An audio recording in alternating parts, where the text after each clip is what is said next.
दोस्तों, हमारे देश की परंपरा रही है कि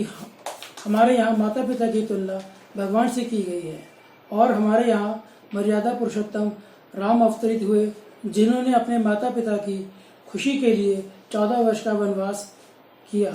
और हमारे यहाँ पर श्रवण कुमार जैसे पुत्र भी हुए हैं, जिन्होंने अपने कंधे पर अपने बूढ़े माँ बाप को चारों तीर्थ की यात्रा करवाई।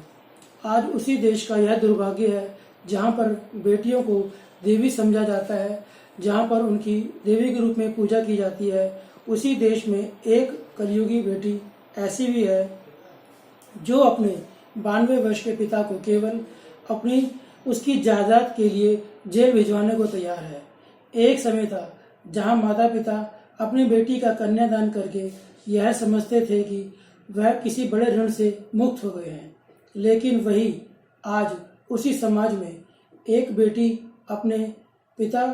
से केवल जमीन जायदाद के लिए किसी भी हद तक जाने को तैयार है। आज हम आपके सामने एक सच्ची घटना को पेश कर रहे हैं जो हमारे देश की राजधानी दिल्ली शहर की है और एक अच्छे उच्च वर्गीय समाज की है।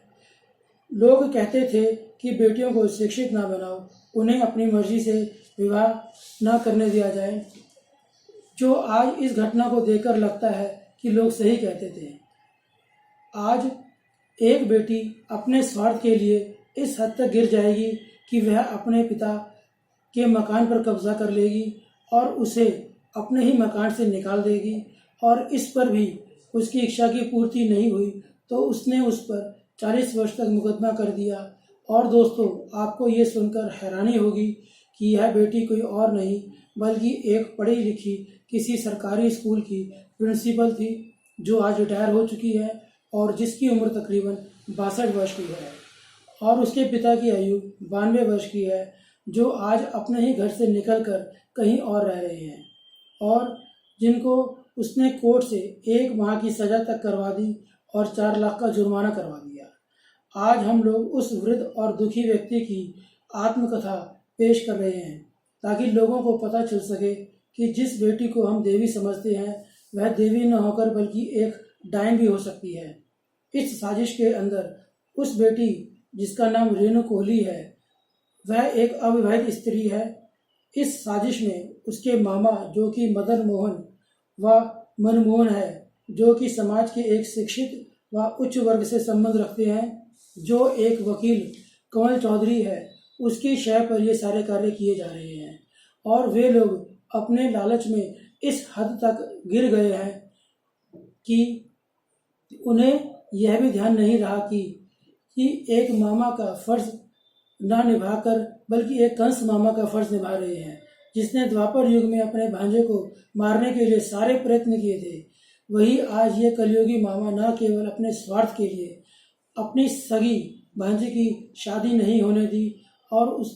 उसे अपने पिता के खिलाफ इस हद तक भड़काया कि वह अपने पिता की जान की दुश्मन बन गई। उसे अपने स्वार्थ में ना तो पिता का उम्र का ध्यान रहा, जिस पिता ने उसे उंगली पकड़कर चलना सिखाया, आज वही बेटी अपने पिता की राहों में गड्ढे खोद रही है, उसे जेल भिजवाने को तैयार है। लोग कहते हैं कि बेटे खराब होते हैं, लेकिन इस बेटी ने कहावत को झुठला दिया है। मुझे आज यह लिखते हुए फक्र महसूस हो रहा है कि किसी महापुरुष ने कहा था, बाप बड़ा ना भैया, सबसे बड़ा रुपया। ये कहावत कलयुग के हिसाब से बिल्कुल सटीक है और आज के युग में चाहे बेटा हो या बेटी, सबके लिए माँ बाप से ज़्यादा ज़रूरी पैसा है और उसे पाने के लिए वे किसी हद तक जा सकते हैं।